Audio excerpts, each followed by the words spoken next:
All right, we're live. All right, three, two, one. What's going on, everyone, and welcome to an Eastern Conference Finals edition of Bucking the Trend podcast. I'm Andrew Goodman, co-hosting as always with Dylan Piccolo, and with the Milwaukee Bucks set to take on the Toronto Raptors in the Eastern Conference Finals. We thought it was fitting to get someone from the enemy line, so we invited Samson Folk of Raptors Republic. You can catch his stuff over there.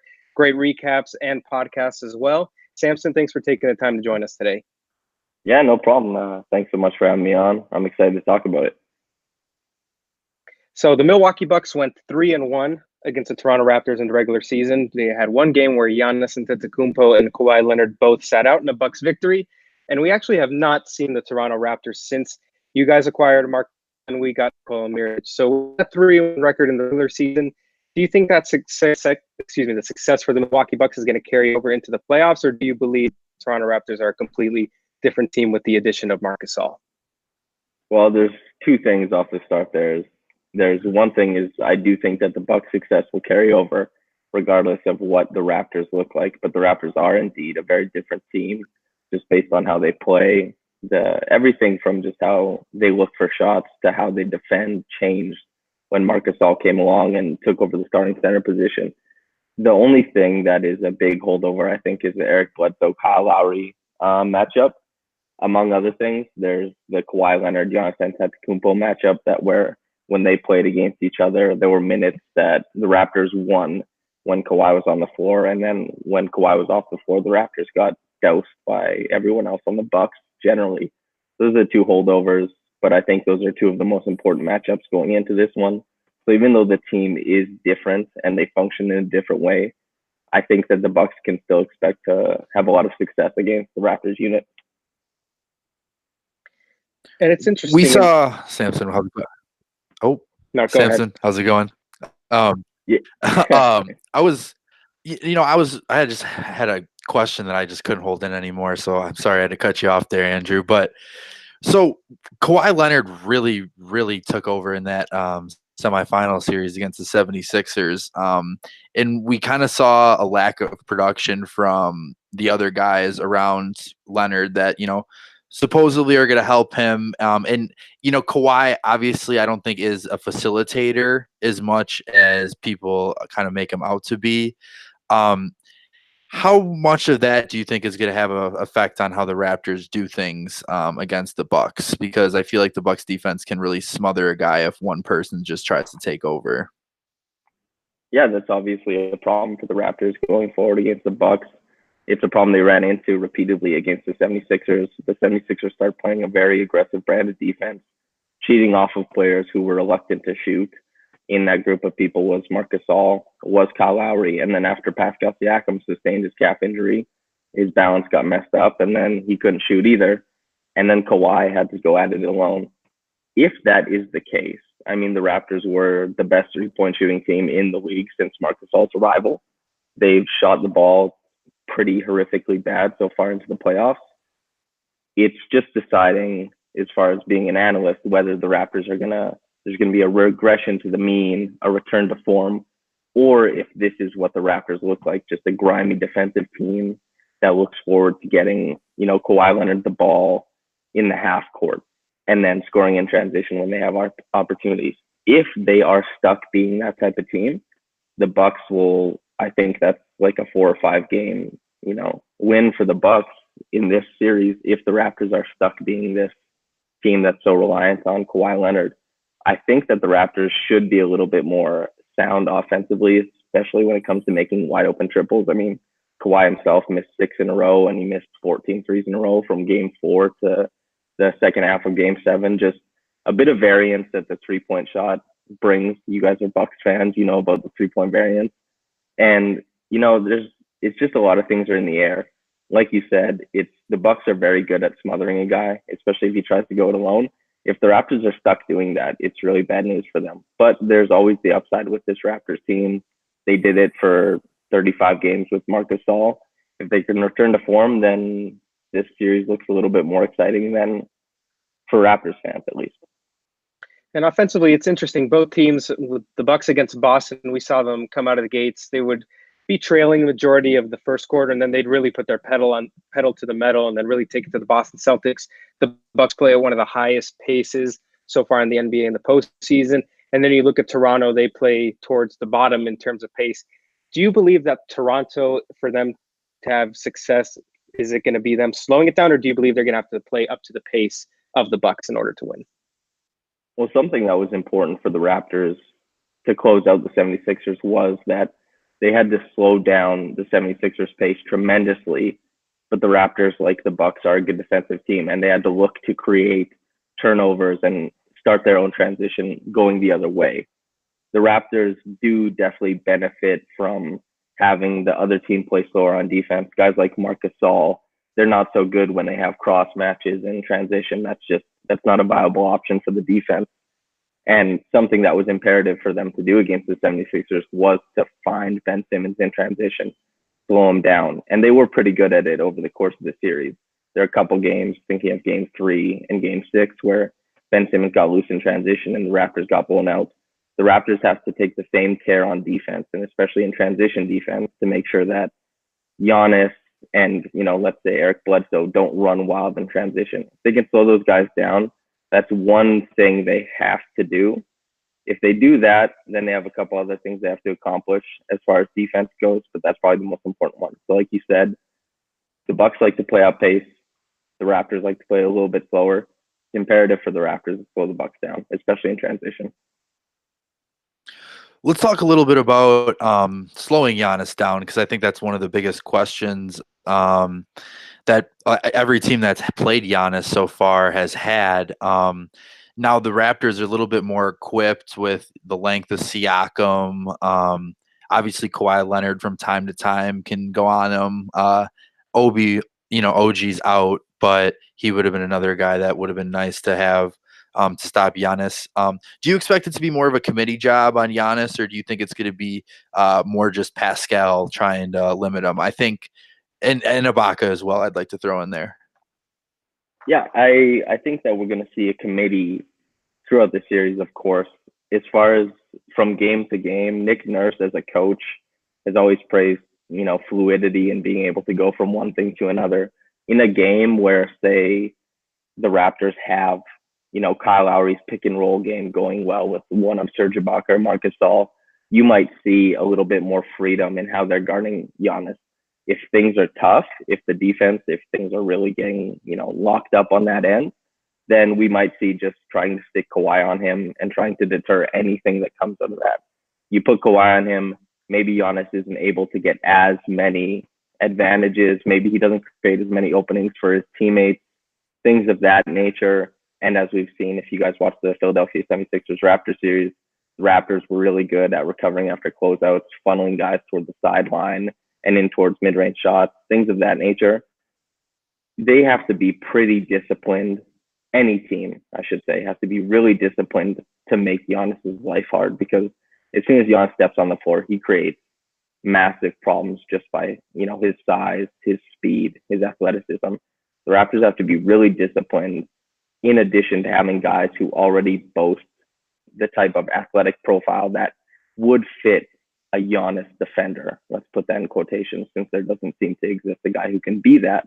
But the Raptors, as far as league-wide where they rank, they have a pretty good stable of guys to run at Giannis. But the thing about Giannis is that he looks as unstoppable as any player I've seen in the past 25 years. So there'll be a committee for sure.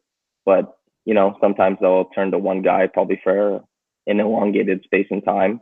And if things go well, they'll stick to it. And I wanted to ask you, for both teams, who do you think is the X factor and really can tip the series in favor of either team? I wrote a big article at the start of the year. I'm very proud of it, actually. I was suggesting that the Bucks would be the best team in the East because of Chris Middleton's propensity to take more three-point shots and Brook Lopez's arrival. I don't think it's Brook Lopez that is the X factor. I think that's Chris Middleton. There's something that is completely transformative about the Bucks offense, to my eye anyway, when Chris Middleton is making all of his shots. When he's on a hot streak, the tandem of Giannis and Middleton, it looks like they can't be beaten that way. As far as the Raptors, Siakam had a tough series after he was injured, and having Joel Embiid guard you that's pretty tough already. Joel Embiid is Defensive Player of the Year nominee, and Siakam isn't known for his prowess in the mid range or in pull up triples or anything like that. So his work at the rim was a little bit more difficult. Depending on who matches up with Siakam, Siakam had a terrific game one against the 76ers. He had an awesome series against the Magic, even though Jonathan Isaac and Aaron Gordon blanketed him the whole time. I don't think Siakam, even though he struggled towards the latter half of the 76ers series, is a guy who's bad in the playoffs. I think he's, quite good. I don't think he'll be in the DeMar DeRozan group of guys, things of that nature. Jamal Murray as well. I think Siakam for the Raptors, very important, what he's going to bring to the offense for them and their defense, just being able to switch across the board, especially above the break to slow down the Bucks actions. And for the Bucks, it's Chris Middleton, just because sometimes he can just go in and set a court ablaze. And I agree. I think Chris Middleton is one of the bigger factors in this series because, earlier in the season, I kind of thought that, and I still do to some extent, I think that Eric Bledsoe's their ceiling. When Eric Bledsoe is playing his best, I think that's when the Milwaukee Bucks are playing their best. But as Chris Middleton the last couple of games has just been draining shots, and these are huge momentum buckets that he's hitting too.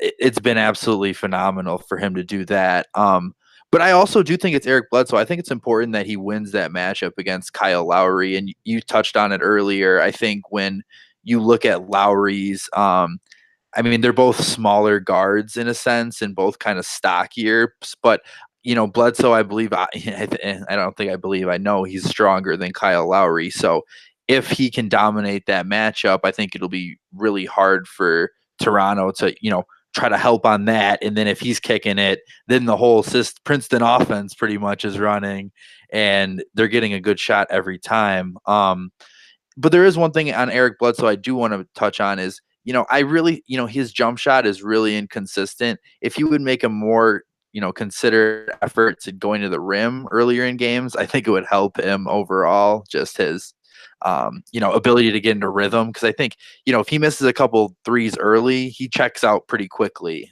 not defensively, but on the offensive end of the ball. So that's the X factor in terms of the Bucks. And the X factor for the Toronto Raptors is their bench. Ever since they traded DeLon Wright and CJ Miles, they've really been hurting on the bench. Van Fleet had a rough beginning of the series against the 76ers, came on a little bit at the end. So if Van Fleet can get it going, you can maybe see Toronto edging out maybe a couple more games. Yeah. Bledsoe's a really good point. Sorry to cut you off, Andrew, but Bledsoe, more so than even his offense, Bledsoe has the capability. If I had a vote for all NBA defensive teams, he would probably make the first team for me as a guard. I think specifically in the matchup with Lowry this year, he held Lowry to 0 for 11 shooting from the floor. As far as the strength comments you had about Lowry and Bledsoe is, rather than strength, I would describe him as explosive, where Kyle Lowry has that old man, big butt, power forward type of strength. Bledsoe has that, explosive, jacked guy at the court that just bullies everyone and can lock an offensive player between his knees when he's playing defense. And what Bledsoe is able to do to stymie the Raptors offense as far as blowing up pick and rolls, completely, suffocating different players at different times, whether he switches onto Danny Green at times or he's just exploding towards Fred VanVleet or Kyle Lowry, intimidating them with his strength and athleticism. There's a lot of things that the Bucks can do to intimidate the Raptors on offense, but Bledsoe at the point of attack is larger than life. That's why we call him Baby LeBron. Yeah, definitely. He is down to the 6. He's got it, to be honest with you. He's all tatted up and everything. But Andrew? Well, just going off that, I'm a firm believer that Eric Bledsoe's muscles have muscles on themselves. And obviously his defense can't be understated. He's been doing this throughout the season. He's just been locking up opposing point guards. But for me, I'm going to go in a little bit of a different direction for the Bucks X factor. I'm going to go with Nikola Mirotic, who just announced that he's going to be starting game one. Going to have Malcolm Brogdon off the bench. And offensively, if he can hit shots quick off the catch and shoots, obviously going to be great for the Bucks, open up the floor against Toronto's defense. But on the other hand, he's going to have his work cut out defensively. As we know, Mirotic isn't one of the greatest defenders in the world. So if Milwaukee is able to mask his defensive inefficiencies, I should say, it's going to be looking good. But the Raptors are going to have that mismatch with Mirotic on the floor offensively for Toronto to exploit. And then on the flip side, my X factor for Toronto is going to be Danny Green. I just love the way Danny Green plays basketball on both ends. Really knocked down the three. He shot the ball well throughout his career against the Bucks, even when he was with the Spurs. Obviously, we were talking about transition defense for Toronto earlier in the podcast, and when you think of transition defense, Danny Green might be one of the best defensive transition players in the history of basketball. I mean, his importance in that role cannot be understated. And I think he's just a guy that throughout his career has been slept on, and at a moment's notice he can get going, and he hits a few big threes for Toronto, get the crowd in it. Who knows what the series is going to look like? I think you bring up a really good point about Danny Green, actually, especially with Nikola Mirotic, because I think defensively that's going to be one of the biggest question marks. Nico's starting game one. It's now been reported. So where are they going to throw him defensively? I've heard maybe Danny Green because of pick and rolls. You don't really want him in those. But can Danny Green beat him off the bounce? More than likely every time he's going to do that. So I think that's another thing that's going to be interesting to see who Nico's going to guard, because having Brook and Nico out there, a little weary about it still. They seem to have figured it out against Boston, but who knows? Toronto could be another animal. I just hearing that from, a Toronto Raptors writer's point of view, hearing that Nikola Mirotic would be in the starting lineup as opposed to Malcolm Brogdon is a big sigh of relief for me personally, to be quite honest with you. And just as an aside, I'll say that. But to get to the Danny Green thing, Danny Green shot less than 30% against the 76ers. He shot like 33% against the Orlando Magic. Everyone that cheers for Toronto is waiting for that comeback to come around for his three-point shooting. And there's a lot that he brings to the Raptors offense, and there's the spacing he brings that he wasn't able to provide against the 76ers. If that comes back, the Bucks, it gets a lot harder for them to defend the Raptors. And like Andrew said, picking up in transition, being, a larger than usual two guard, and also having his name in the hat of one of the best defensive guards of the past 25 years. There's a lot of things that Danny Green can do. And that's another good X factor, I would say.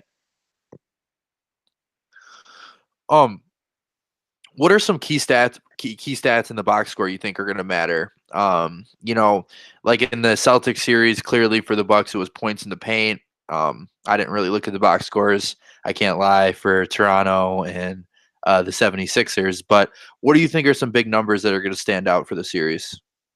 Oh, man. I think that this sounds overly simplistic, but the Raptors in a lot of games, they shot sub 30% on wide open threes.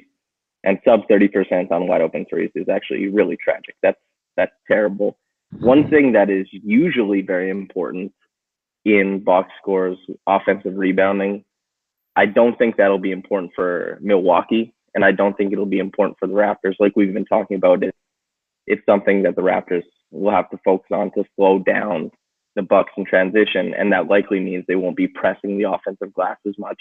And you take into account that Milwaukee was the best team in the league at cleaning their own defensive glass all year, and that Milwaukee isn't a particularly great offensive rebounding team. I don't expect offensive rebounds to be a huge part of this series. I know you asked for something that was going to be a big eye-popping thing, and I'm going for the inverse. But and it's a boring answer to say that the Raptors have to make more open looks, but that's been the crux of these playoffs so far. Is Kawhi Leonard has a ton of gravity, and the Raptors haven't been able to make anything off of it.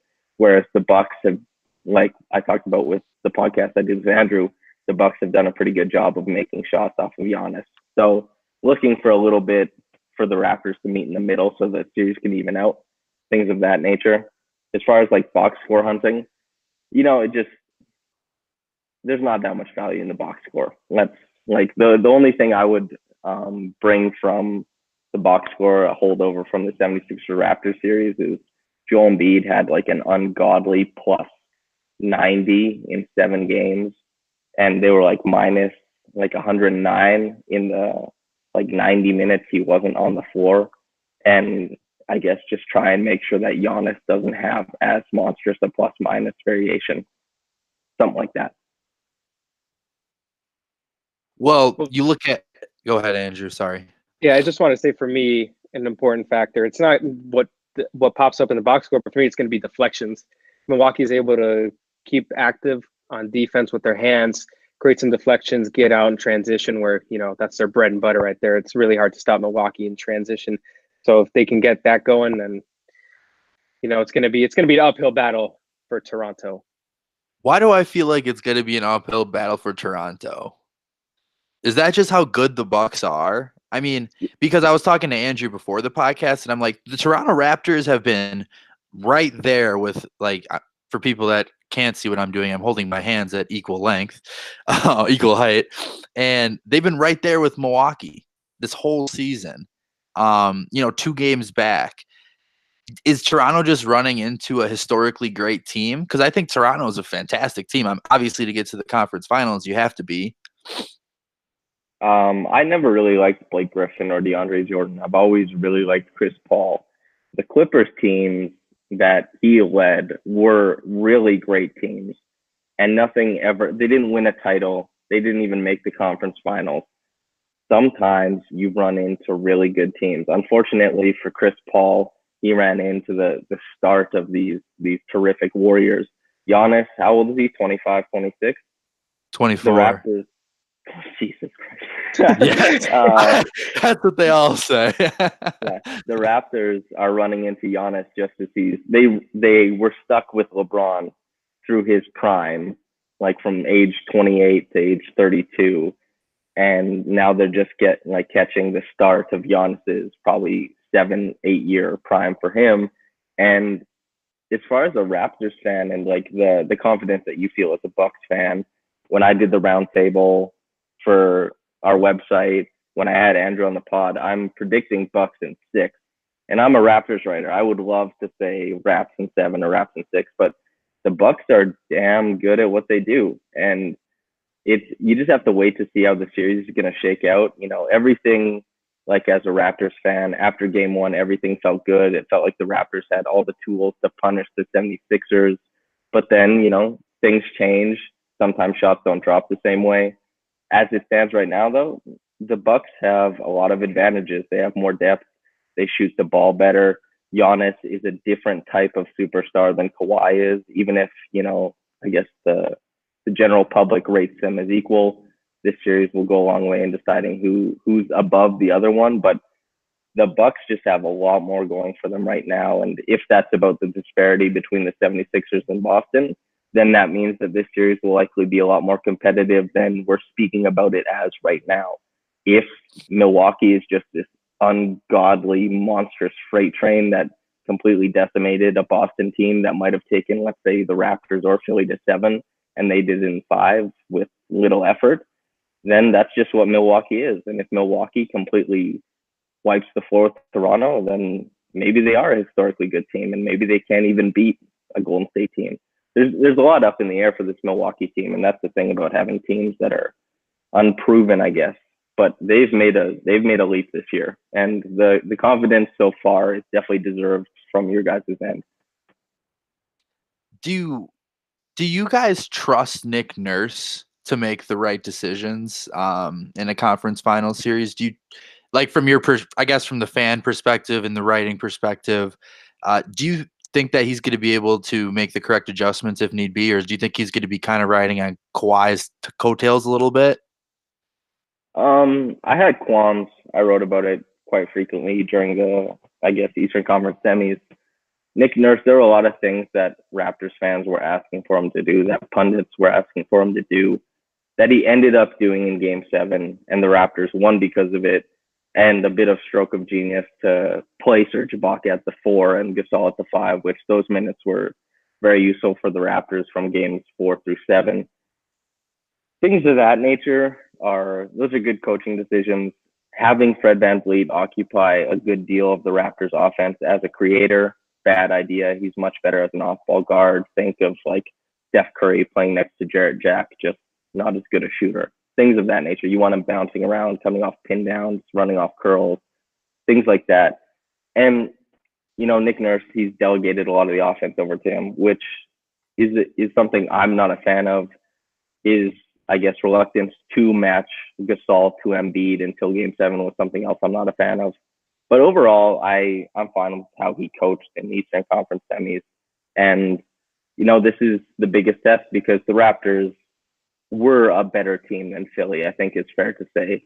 But we're speaking about it right now. The optics seem to indicate that the Raptors aren't a better team than Milwaukee. And he coached his team to beat the team he was better than. And now he has a chance to coach his team to beat a team that perhaps they're not as good as. And that's the barometer for any coach, really, is Greg Popovich. For a long time in his career, he beat teams he was supposed to beat. And every once in a while, he beat a team, all of the Heat, that he wasn't supposed to beat. Things like that happen to coaches. But, Nick Nurse, this is the test. I'm fine with what he's done so far.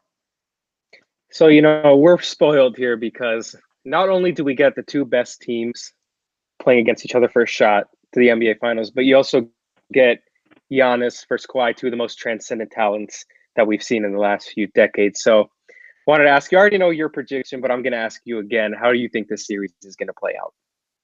Well, yeah, it's a bit cowardly, but I had said to you, if the Raptors shoot the same percentage from downtown that they shot during the regular season, then the series gets exciting. Then I could see either team grabbing it in Game 7, and I'd love to just lean in and say, Raps in 7.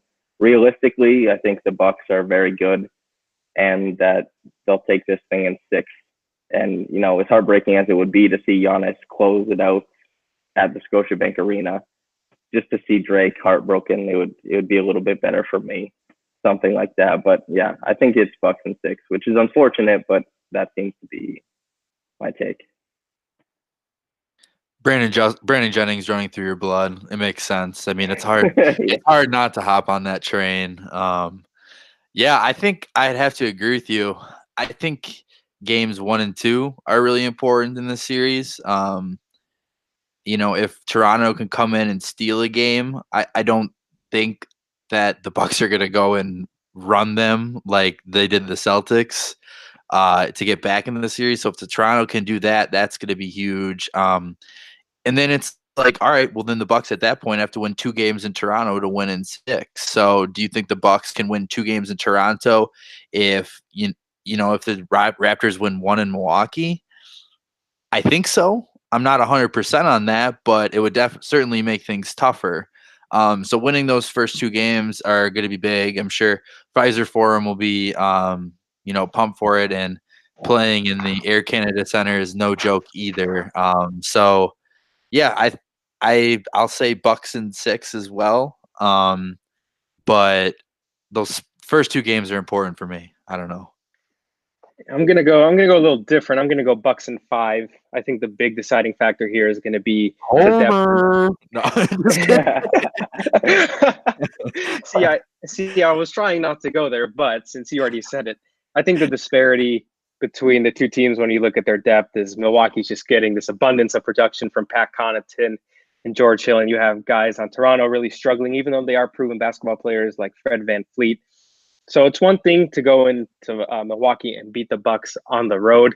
It's not really going to happen if you're going to play hero ball and rely on Kawhi Leonard to do all the heavy lifting, like Dylan was saying earlier. You're just playing into Milwaukee's hands. But, it's in Bucks in 5, but I think all these games are going to be decided within single digits. Wow. That's a bold statement. That's pretty fair. I don't know if you can really say a gentleman's sweep being competitive, but I mean, all games are decided by less than single digits. I consider that damn competitive. So you expect the Bucks to be much better at closing out games than the Raptors do, basically. Yeah, I believe having Giannis down there, he just demands so much attention that you can overload on him and pack the paint. But then again, Samson, you and I talked about this on the podcast yesterday that you overload on him, then you're just going to leave a shooter one pass away that's going to be open. So really have to pick your poison there. Yeah, that's interesting. I think we're really far away, even though our predictions are only 1 game off. My prediction comes with the caveat that the Bucks would probably blow out the Raptors a couple times because the 3-point variation will just kick them in the ass. But I think in close games, the Raptors are generally a pretty good team. So if the games are that close, I think if the games are close, the Raptors have a good chance. But the games that the Raptors lose, I think they're going to get absolutely demolished in some of them. Well, look at what's happened in the Celtics series when Milwaukee played. It's that third quarter. It's that 6 or 7 minutes in the third quarter to like 9 minutes in the fourth quarter, and that's where they separate the games. People were saying, oh, well, Kyrie Irving's such a great closer. That's why I'm picking the Celtics, and I'm like, well, if they're down 20, what does it matter? You know what I'm saying? So I think it's if the Raptors can, or the Bucks, or whoever's in that third quarter can keep it within 10, at that point with 9 minutes to go, then you're going to be in those type of situations. But the Bucks, for some reason, have a weird instance of either doing really well or really poorly in that third quarter. So I think third quarters are going to be really important for the length of the series as well. Yeah, there's a really large collinearity between really good third quarter teams and championship contenders as well. So whoever does better in the third quarter between the Bucks and Raptors, I assume it will be the Bucks because that's usually when starters ram heads against each other, and the Bucks starting lineup is really great. Even if I think that I would rather put Brogdon in instead of Mirotic if I were, Budenholzer. But yeah, the third quarter, that run is more important than anything else. We've seen the Warriors end postseasons with that run. We've seen the Warriors dominate the last 5 years with that run. And the Bucks before Mike Budenholzer got here, their worst quarter in every single game was the third quarter. They'd always come flat, and that's when they would get punched in the mouth. So having that now where you're being the team that's coming out as the aggressor in the third quarter is definitely a nice change for sure. Yeah. No, I go ahead. Yeah, I'm all for it. I agree. Third quarters are muy importante. Yeah, there's a lot of things up in the air. Game 1 will tell us a lot, and no rash decisions, anyone. Paul Pierce, shut your goddamn mouth. I don't want to hear it. So is this going to mean if Toronto wins Game 1, Tracy McGrady's going to be on the jump? Be like, oh man, this is over. It's over, man. Toronto's going to sweep. That'd be terrible. I truthfully don't like people with all this Bucks confidence. It gives me just a touch of anxiety in my soul. Oh yeah, absolutely. I would rather be the underdog. All season I was saying, damn, I wish people would talk about the Bucks. And now that they're talking about the Bucks, I'm like, please stop. Just I don't want any of that negative energy. On Twitter, I found that Bucks fans have been very confident. It's like the same thing as Philadelphia fans were not confident, as I noticed before the Raptors 76ers series, but the Bucks fans have been very confident. And the Raptors Bucks fans Twitter is toxic. the Raptors seem to be a little bit despondent because we didn't, thrash the 76ers. So we're kind of looking at Giannis like, well, he's not injured like Embiid was. He's not sick like Embiid was. He might dunk on us like 12 times a game. And that spells trouble. Bucks Twitter is aggressive. I'll tell you that much. When they start getting, by the second quarter, when they have a couple Miller Lights in them, it's pretty much over. To be honest, you probably want to stay off or hit that mute button pretty quick, But that's gonna do it for this edition of Bucking the Trend podcast. I'd like to thank Samson again for joining us. You can follow him on Twitter at SamFolk. That is at SamFolkk. You can catch his great stuff on RaptorsRepublic.com. Don't forget, this man is covering the Toronto Raptors all the way down in Puerto Vallarta, Mexico. So keep up the great work, Samson. Yeah, also, caveat, you'll never see me complain about reffing on Twitter, so I won't aggravate any Bucks fans who see my comments on there. There are strictly no reffing takes. Dude, it was the body language. The Celtics body language was just, oh my God, like they just saw someone got shot or something. Like the one Sixers call when Eric Bledsoe threw the ball at him. It's the most vile and malicious thing I've ever seen in my life. Like, what, dude? Settle down. Like, Kyrie's like about to cry walking off the court. All right, sorry, Joel. Joel is a legend. Yeah. I saw Kyrie Irving elbow like Kyle Lowry right in the head, and Kyle Lowry's a bit of a flopper, the same as Joel Embiid. There's a lot of players who drop at, they'll go down at the drop of a hat, but he caught an elbow for sure. And Tommy Heinsohn watched the slow-mo video of him catching him right in the orbital bone. He's like, you know, I don't really see what he's doing there. I can't tell.